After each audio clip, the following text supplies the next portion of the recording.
Ito. So, ang ginawa ko rito mga lods, ginawa kong kinompress ko yung yung live stream niya. Tapos yung mismong aresto, nilagyan ko ng subtitle para makapag-react tayo ng mas ayos. Tutuloy natin. Morning, sir. Right. I-serve lang po namin yung warrant. Okay. Ikaw po ba si Norman Magusin po? Alias Francis Leo Marcos? Hindi. So, ito galing to ng Napolcom, itong video na to. So, let's watch this.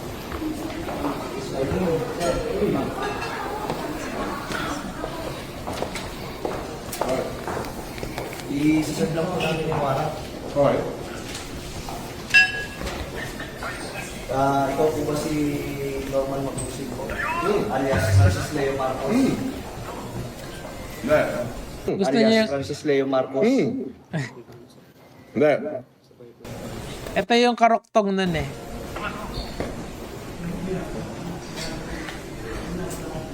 Okay. Parang saan yan? Bago pa po yun, ayanin pong masahan ko po kayo ng Kita mo, sir? Kita mo? operativa ng CIDG. Ang CIDG pala yung umaresto sa kanya. Grabe, no? Talagang inoperate siya ng sobra. Kasi nung kami kasi yung nagkaso sa mga tao noon, hindi naman umabot sa ganito eh. Kasi nga tinututukan yung mga cases. Mali naman yan. Mali yan na alam mo nang susceptible ka sa ganyan tapos tutulugan mo. Kayo po ba, ulitin ko po, kayo po ba si Norman Magusin alias Francis Leo Marcos? Yes, ako nga. Kayo ay aming inaaresto sa bisa ng warrant of arrest na inisyo ng RTC Branch 294 Paranaque City for violation of unjust vexation under Article 287 of Revised Penal. Grabe no. Totoo lang yung explain ko sa inyo hanapin ko lang din Shoutouts kay Fiscal EJ kasi merch niya to eh. Papakita ko lang sa inyo yung kung ano yung kung yung may nagkaso na kasi sa akin dati niyan unjust vexation. Mababang kaso lang yan. Pero ito po siya, the works eh. Tapos pinrescon pa. May point naman dun si Norman Mangusin na sabihin niya na bakit parang sobra yung ginawa. Overkill, sabi nga nung kaibigan ko na abogado. Kasi nga, dapat ang ginawa dyan, hinuli, tapos yung normal booking process. Kaso siguro dahil siya si Norman Mangusin na na sikat and alam mo yun, kasi araw-araw siya sa hindi naman araw-araw, madala siya sa balita, di ba? Pagka ganun ka, ganyan talaga, susceptible ka sa ganyan. So ako din, kung nakikita nyo tong nasa screen nyo, kinasuhan din ako for the exact same crime, unjust vexation noon. Nanalo ko niyan sa korte, pero sa prosecutor level, GG ako dyan. Medyo marami-rami silang kinaso sa akin noon if I'm not mistaken. Multiple yung nagkaso sa akin maraming YouTubers yung nagkaso sa akin noon. So, I believe 3 counts each ng cyber libel, 3 counts each of unjust vexation each. So, 3 plus 3, 6 plus unjust vexation, that's another 12, tama? That's total of 12, di ba? So, dalawang unjust vexation lang yung pumasok for each of the individual complainant. Yun yung nangyari nung panahon ko. Pero, yung bail recommendation niyan, 0 sa akin. Pero kay Mangusin, 10,000 each count. Ayan, In the Philippines, bail is often not required for unjust vexation because it's a light offense, arresto menor, 1 to 30 days imprisonment. When bail is set, it is typically low, often ranging from 1,000 to 40,000 for fine set to a nominal amount. Kasi yung penalty dyan is, sabi ko sa inyo kanina, 1 to 30 days lang. So, you can just imagine kung ano yung kalbaryo ngayon ni Mangusin kasi 12 counts yun. Tuloy natin yung kanyang usapan doon sa... Kasi kakausapin niya yung abogado niya sa telepono. As amended in relation to Section 6 of RA 10175, kayo ay may karapatang manahimik, sir. O sa walang pigo, o ano man ang inyong sabihin ay maaaring gawin pabor o laban sa inyo. Sa anumang hukuman, kayo rin ay may karapatan kumuha ng sarili ng abogado at kumuha ng at kung wala po kayong sarili Ano yan? Yung sabi ni Sir Jack, merienda rights. Miranda rights. ng abogado, Ayan. kayo po ay pagkakalooban ng libre ng gobyerno. Pwede kasi niyang gawin dyan kasi sigurado yung private complainant meron niyang lawyer. So most likely, baka siya meron din. Kayo rin po, Andito ako sa inyo, kayo rin po ay may Partner. karapatan kumuha ng sarili ng doktor na magsusuri ng inyo. Sir, pwede paano po yan at maano nyo yung karapatan po. Sige. Kayo rin po ay may karapatan po magpasuri sa sino mang doktor at kung wala po kayong kakayahan ay pagkakalooban po kayo ng libre din po ng gobyerno ng doktor na susuri po sa inyo. Okay. Ito po, naiintindihan niyo po ba ang inyong mga karapatan? Naiintindihan ko. Okay po, kayo po ay sasama po sa amin para po sa inyong... Attorney, Ito po, basahin po. unjust vexation daw. Ito. Importante talaga to na i-subtitle ko eh. Kasi makikita nyo na yung ibang case sa kanya, mukhang tinulugan niya talaga. Sa Parañaque, hindi ko alam kung sino complainant nito. Yun no, dapat alam mo yung complainant, 'di ba? Kasi papadalang ka naman yan ng notices and summons eh, 'di ba? Ino-notify ka na may nagko-complain sa iyo, 'di ba? Yung proseso niyan. Ino-notify ka na kinakasuhan ka nito and yung complaints na yon ay darating sa iyo tapos kailangan mong humarap sa korte. So the fact na hindi niya alam is very disturbing. Dapat alam mo yan, tol. Kasi tutulugan mo yung rights mo kung gano'n, di ba? Tuloy natin. Ayun, narinig niyo yun. So sinabi kung sino daw yung malamang yan yung kay dun sa complainant. Tapos nalaman natin sa press ko na yun nga talaga. Tama si attorney. So si attorney may idea siya, yung kausap ni Norman. Pero palagay ko, hindi niya alam yung complaint. Malamang yan, hindi siya nakasagot. As predicted kanina, di ba? Andito ako sa Newport. Ina-arresto na nila ako. Sasama ako ngayon. Hindi ko natatapusin itong pagkain ko. Yun lang. Dapat din na lang. Inilive na nila ako. Pwede bang, sasama na lang ako, Brad? Huwag mo na ako ipahiya. Hindi, kailangan po kasi may procedure po tayo. Sige, sandali. Iramin ko lang. May procedure po tayo, sir. Attorney, nasaan ka ba?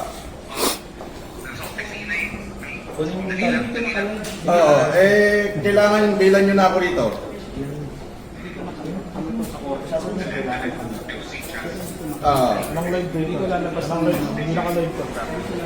Si Casper, walang magawa. Dapat umatorni ka na dyan, Casper. Sandali lang, kausapin ko lang abogado ka. Sa Parañaque, eto, binibidyoan na ako rito. Ewan ko kung may vlogger dito. Walang vlogger dito. Andito na. Walang vlogger dyan kasi nga, police operation yan. Manong Norman. Ikaw naman, no? Hindi naman nila para i-risk yung operation na yun. Para May warrant, 120,000 yung bid, 12 counts of unjust vexation.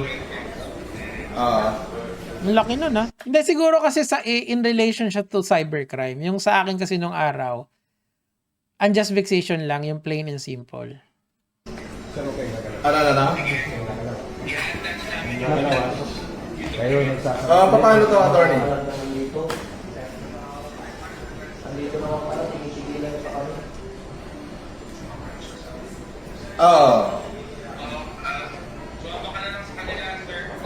Tapos? Pwede po kayong kasuhan ng construction justice, ha? Sige, please. Sasabihin nyo, hindi nyo pa alam.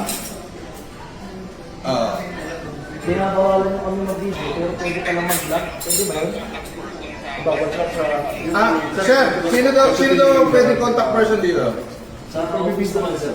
Alam mo, ito yung mahirap kay Norman eh. Hindi ko gets kung bakit, usually kasi dapat meron na siyang legal team na ha-handle sa lahat.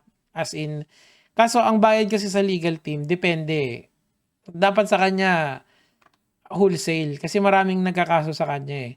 Yung lawyer kasi parang, Kasi like kung sa akin nangyari yan, sigurado pupunta yung mga lawyers ko, automatic yun.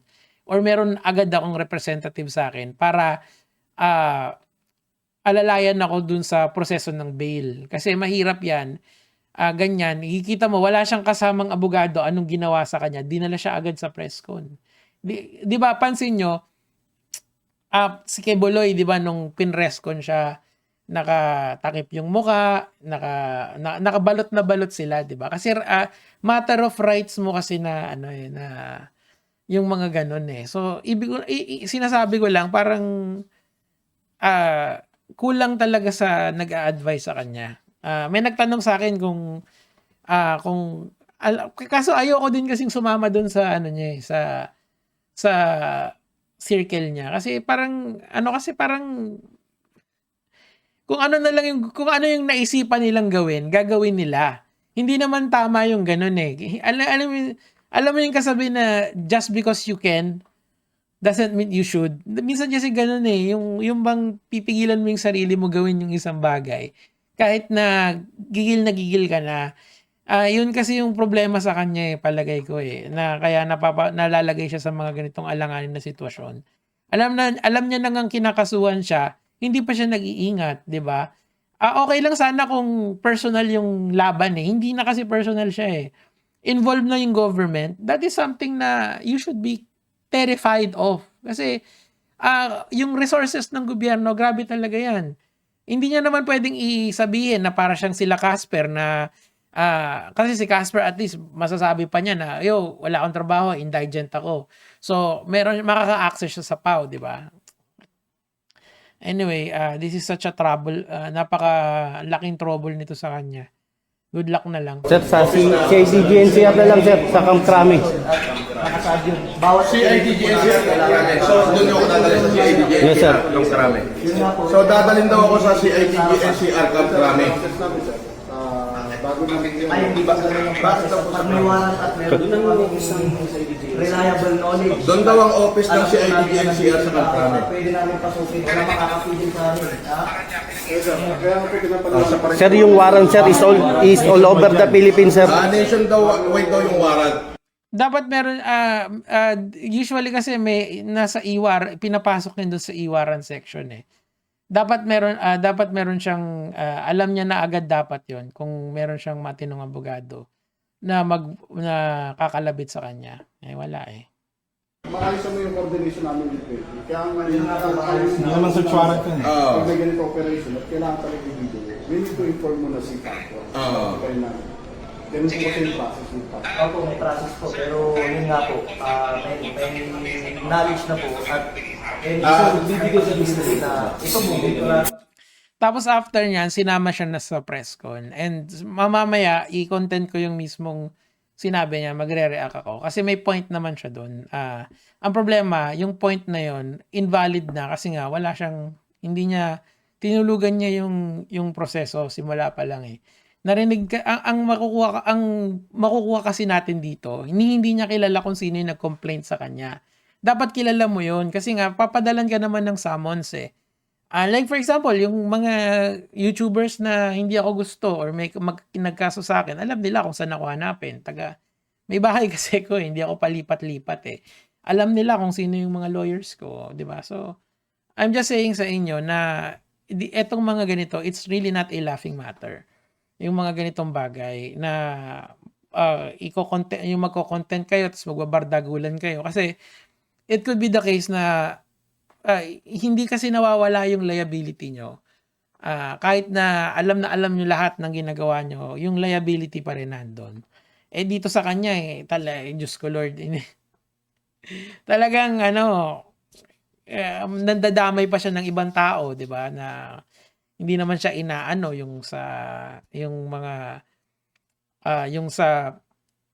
lalo na yung sa gobyerno. Diba? So sana mag-ingat na lang po tayo. Siguro yun yung pinaka take away dito is mag-ingat tayo, 'di ba? Anyway, yun lang naman po. I-next natin yung sa press con.